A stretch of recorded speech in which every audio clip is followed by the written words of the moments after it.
Seguimos avanzando con nuestro itinerario de la encíclica Salvifici Doloris, evidentemente guiándonos de lo que en la Sagrada Escritura se va enseñando acerca del dolor. Y recapitulando un poco, hemos visto cómo el dolor está presentado en la Sagrada Escritura, el sufrimiento está presentado en la Sagrada Escritura, primero como justicia ante la realidad del pecado.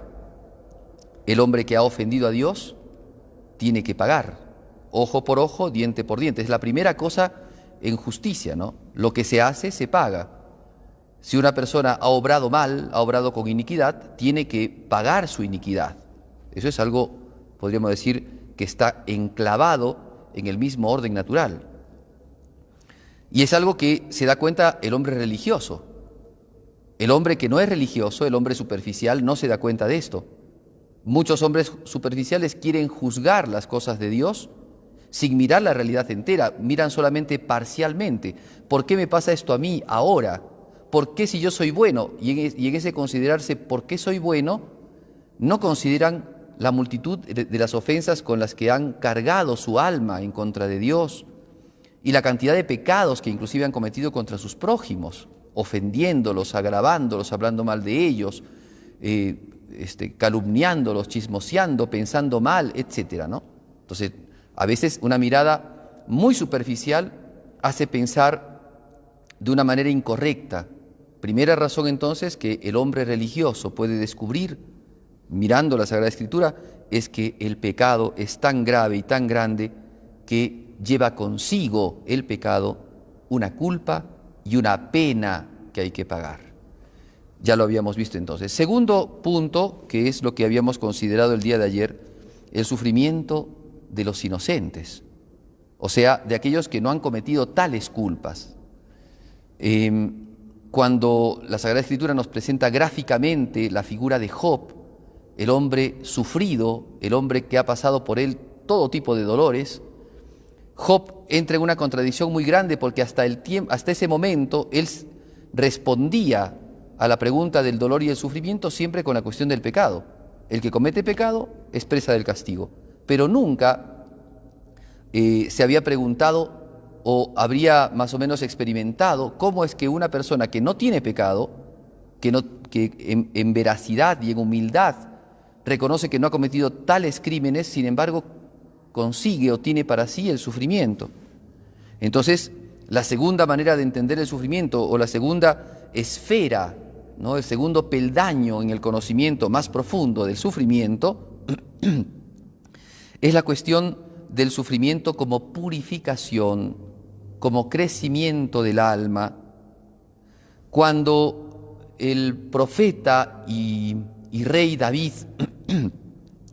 hace el Salmo 50, en el versículo 4 dice: lávame a fondo de mi culpa, purifícame de mi pecado. La purificación es un acto en el que Dios libera al alma de las esclavitudes, que a veces no son pecados, de defectos, de ciertos juicios mal hechos, de imperfecciones. O sea, cuando Dios trabaja sobre un alma en la vida espiritual, quiere que esa alma se perfeccione. Pero en muchas circunstancias las almas no están perfeccionadas, no se perfeccionan, no solamente porque tienen pecados, sino también porque tienen muchos defectos. Tal vez internamente hay cierta vanidad, cierto orgullo, cierta soberbia, y que son imperceptibles ante los ojos de los demás y ante los ojos de la misma alma. Y cuando entra el proceso del sufrimiento, el alma descubre su vanidad, su pompa, su soberbia.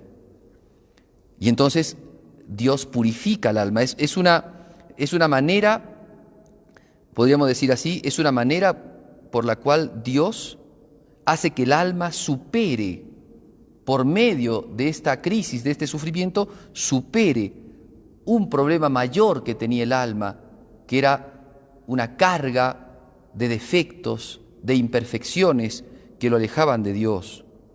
Entonces, surge aquí la cuestión del sufrimiento como un acto ya no solamente, de castigo, sino también el sufrimiento surge como una purificación.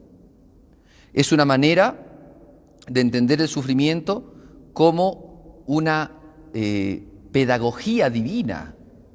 Dios nos enseña también en el sufrimiento. El sufrimiento nos enseña a valorar lo que antes poseíamos y ahora no tenemos.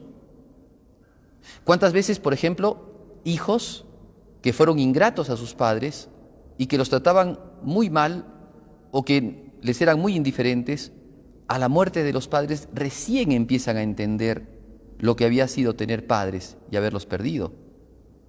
¿Cuántas veces en el momento del dolor, cuando ya está en el momento del sufrimiento y de la agonía de los papás, ahí existen las llamadas reconciliaciones entre los hijos y los padres, entre los hermanos, a consecuencia de que ese dolor es como que aminora el orgullo, calma las pasiones, debilita la soberbia y hace que la gente entre con un corazón más dispuesto. Se dan cuenta que el sufrimiento hace cambiar a las personas, las hace buenas a las personas. Entonces, no es entonces el sufrimiento como, no hay que entenderlo solamente como el castigo absoluto que se tiene por los pecados. Puede ser que sea así, primera manera de entenderlo. Segunda manera, también es un correctivo a nuestras almas, perfecciona nuestras almas. El sufrimiento tiene un valor educativo para el justo, para el hombre que camina en santidad. No es entonces ya solamente la pena, sino es ahora la purificación, la educación que tiene que recibir Job. Volviendo al texto, al libro de Job, que es hermosísimo y que yo recomiendo mucho leerlo, Job nos muestra cómo en estos sufrimientos nunca maldijo al Señor, porque el demonio le dijo a Dios, tócalo y vas a ver cómo te va a maldecir en la cara. Job nunca maldijo a Dios, porque era un hombre bueno, era un hombre santo y era un hombre sabio. Pero en esa falta de comprensión que tiene, va a ir como caminando en el conocimiento, en el recuerdo de las cosas que ha hecho, en la reflexión de que no son sus pecados, y al final Dios le va a decir, Dios le va a enseñar a Job que esos sufrimientos han sido sufrimientos purificativos. No porque se ha olvidado Dios de Job, sino porque Dios quiere que Job se acerque más a Dios. O sea, no es para alejar al hombre, sino para acercarlo más a Dios. Porque muchas veces no aprendemos a las buenas. Porque por más que Dios sea muy bueno con nosotros y nos da cuántas cosas le hemos pedido y nos enseña un montón de cosas, a veces no aprendemos a las buenas. Entonces la única manera de poder aprender es por medio de esta experiencia del sufrimiento. Ahora bien, pero esa no es la segunda, no es la última respuesta. Porque la Escritura allí estaría en mitad de camino. Yo solamente voy a presentar la tercera respuesta, que es la más importante y es la respuesta contundente. Jesucristo. Jesucristo es la respuesta del hombre. Etienne Gilson dice de manera muy profunda cómo no solamente Jesucristo vino a este mundo para enseñarnos quién es Dios, no solamente vino a mostrarnos el rostro del Padre, como él mismo lo dice en el Evangelio de San Juan. No solamente vino Jesucristo a dar a conocer al Padre, como dice también San Juan, ¿no? Es el Hijo el que lo ha dado a conocer, o también el Evangelio de San Mateo, ¿no? Cuando Jesucristo dice, te alabo Padre, Señor de cielos y tierra, ¿no? Nadie conoce al Padre, solo el Hijo. Y nadie conoce al Hijo, sino a quien el Hijo quiera revelar, ¿no? Y quiera revelar también al Padre. Entonces el Hijo nos revela al Padre. Bueno, ese Jesucristo nos ha dado a conocer a Dios. Muy bien, pero no solamente es eso. Nos ha dado a conocer quién es el hombre. Solamente en Cristo el ser humano descubre quién es Él. Sin Cristo somos seres que caminamos por este mundo sin saber para dónde vamos. Cristo le muestra al hombre el sentido propio de su caminar en este mundo, el fundamento, el fin al cual apunta, la realidad por la cual camina. Sin Cristo andamos extraviados, andamos cargados y andamos cansados.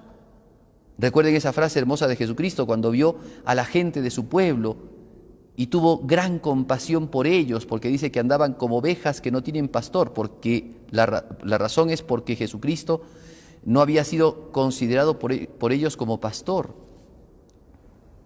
Cristo es el único que soluciona, que nos puede dar la verdadera y auténtica luz en lo que significa el hombre y en lo que está tan cercano al hombre, que es el sufrimiento. Por eso también decía en la Gaudium et Spes, el Concilio Vaticano II, el misterio del hombre solo se esclarece en el misterio del Verbo encarnado, o sea, de Jesucristo. Para encontrar el sentido al sufrimiento, porque eso es lo que lo que estamos considerando ahora, para encontrar el sentido al sufrimiento debemos de mirar a Cristo, porque Cristo es la clave que nos hace entender al sufrimiento. Y eso a veces es increíble, pero es como que tuviéramos un velo en los ojos, porque ¿cuántos hay cristianos que cuando están padeciendo un sufrimiento, ya sea un sufrimiento propio o un sufrimiento a consecuencia del dolor ajeno, del dolor del prójimo, y van y rezan una novena, y rezan a la Virgencita, y rezan al Señor? ¿Cuántas veces rezan ante la imagen de Cristo crucificado? Y le rezan pidiendo: Señor, aplaca estas cosas, te pido tal cosa. Pero no reflexionan por qué el Señor está crucificado. No reflexionan en Jesucristo. Le piden a Jesucristo, pero no reflexionan el dolor y el sufrimiento de Cristo. Entonces, como para empezar, porque en esto yo solamente pongo el punto inicial de nuestras reflexiones aquí, para entender el problema de sufrimiento desde el punto de vista trascendente. Entonces hay que mirar a Jesucristo. Cristo es aquel que nos va a dar la solución, el verdadero sentido. No significa que nos va a sacar el sufrimiento, porque eso no es así, pero sí nos va a dar el verdadero sentido de lo que significa el sufrimiento, la clave, la respuesta verdadera y auténtica al sufrimiento. Pero en esto tenemos que tener nosotros apertura con todas nuestras capacidades, porque no es cerrarnos solamente a un razonamiento, a una mirada, a una afectividad, porque hay personas que a consecuencia de haber sufrido, de haber sido golpeados, están mirando solamente eso y solamente su vida y solamente ese sufrimiento. Y entonces cuando uno le habla de Jesucristo, no entienden a Jesucristo, porque el único objeto de su pensamiento es su sufrimiento. Para poder entender el sufrimiento humano y el nuestro, en consecuencia, debemos de mirar a Jesucristo. Pero no mirarlo sin la fe, porque sería muy difícil. Hay que mirarlo con todas nuestras capacidades, con todo el potencial humano, abrirnos a Jesucristo y abrirnos sobre todo a la trascendencia. Es decir, apartar de nosotros toda inmanencia que hace pensar, que nos hace creer que este mundo es el único que existe y que no hay más, y que después de la muerte ya está todo perdido. El mundo que nos dice: comamos y bebamos, que mañana moriremos. El mundo que nos dice que hay que gozar todo lo que puedas en este mundo porque se acaba y ya no tienes más. Que la vida del hombre termina en el sepulcro y en el cementerio. Hay que romper con eso y hay que entrar en la trascendencia de saber que Dios no nos ha creado para este mundo, sino que nos ha creado en este mundo para la vida eterna. Abrirnos a la trascendencia va a ayudar a que podamos entender a Jesucristo y que podamos, entendiéndolo a Jesucristo, entender el sentido más profundo del sufrimiento.